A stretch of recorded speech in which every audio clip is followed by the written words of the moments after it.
the swimming move now. This move requires a certain amount of coordination, so we're going to practice that as we go. We're going to start off in a 4-point kneeling position. Just to think about the balance that's required and the evenness from right to left that's required for the swimming move.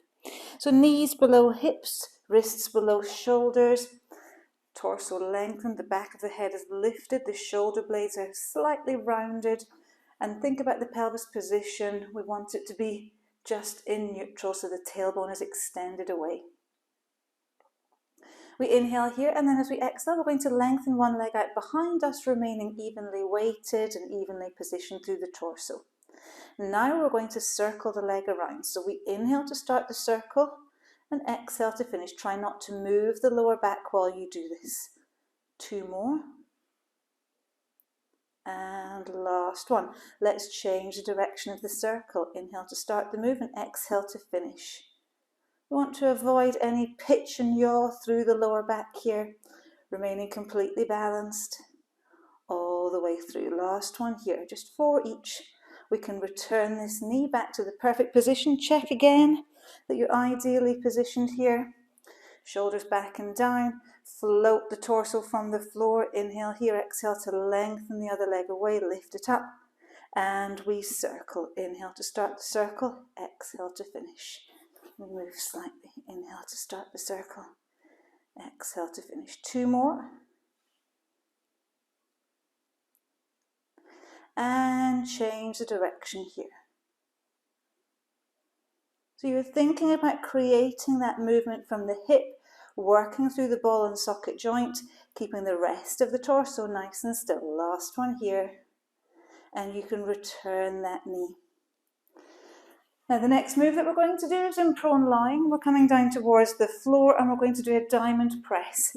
We've got to create a diamond-shaped position between our thumbs and forefingers here, and we let the forehead rest in the gap that we've created. So you're down onto your front on the floor. The forehead is resting in this diamond position here, and we make sure that we're in prone lying. Drop the shoulders down low. And now keeping this rib cage, hip and pubic bone position even. Inhale to prepare and exhale just to float the chest from the floor. The head stays lengthened and extended. We're looking directly down towards the thumbs. We inhale to return and we exhale to lift again. There's no weight underneath my forearms here. I'm keeping them softly touching the floor and no more. The shoulders stay relaxed, and as I raise the head and the top of the chest from the floor, I'm making sure that I don't change that lumbar spine position. So I'm engaging through the belly muscles to allow the lumbar spine and the pelvis to stay as still as possible as I raise the upper body away. I'm really pushing the back of the head up towards the ceiling here. And we'll do one more from here.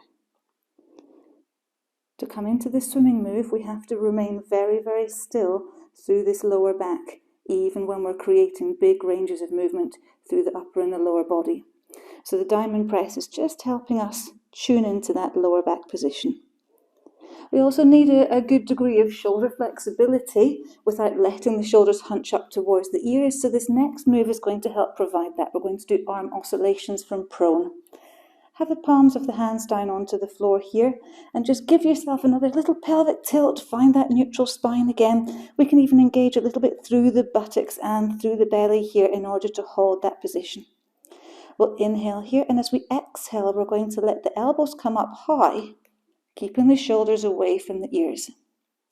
Inhale here, let the elbows come low again, and see if you can lift the arms from the floor, the forearms from the floor, elbows stay touching.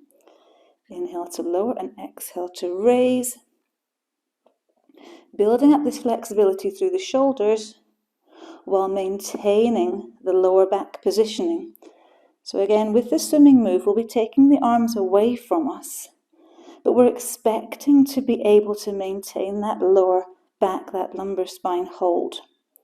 And in order to do that, we're just challenging ourselves with the flexibility of the shoulders, with a bit of movement through the shoulders. So we're allowing ourselves to mobilize while focusing on keeping the shoulders away from the ears and maintaining that stillness through the lower back. We'll do one more lift from here. So a full lift, let's take the elbows up high. You can perhaps be pushing in a little more to this move now. Now elbows staying in position, hands raising up.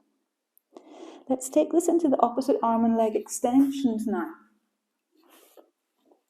So we stretch the arms out in front, but as I said, these shoulders can still stay back and down. So make sure that you're not pulling them up towards the ears, that you're really lengthening the head away from you, drawing the shoulders and the rib cage down here.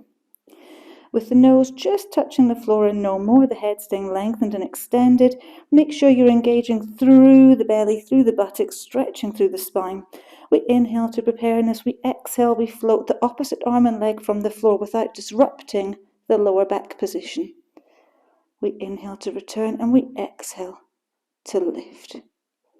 We don't have to create a big lift.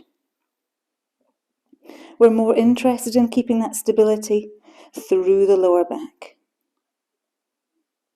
You may not feel as if you can pick your belly up from the floor, but I want you to feel as if you can pick the belly muscles up from the floor and feel them contracting heavily in. I'm not concerned about the height through the limbs here. You could just stretch them away, just to get that feeling of the opposite arm and leg moving. Now we're going to come into the full swimming moves. We need the coordination that we used at the beginning on hands and knees, and all of these shoulder and lumbar spine positions. We can raise right arm, left leg, hold them here, and then raise left arm, right leg. And with this swimming move, we have to alternate. Now we're going to inhale for 5 and exhale for 5. Keep stretching the arms away from you. Inhale for 5 and exhale for 5.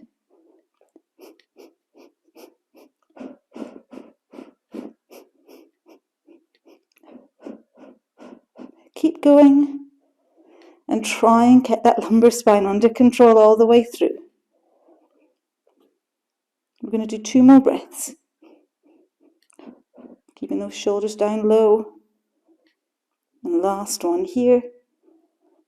And you can relax back down to the floor. It's not an easy one.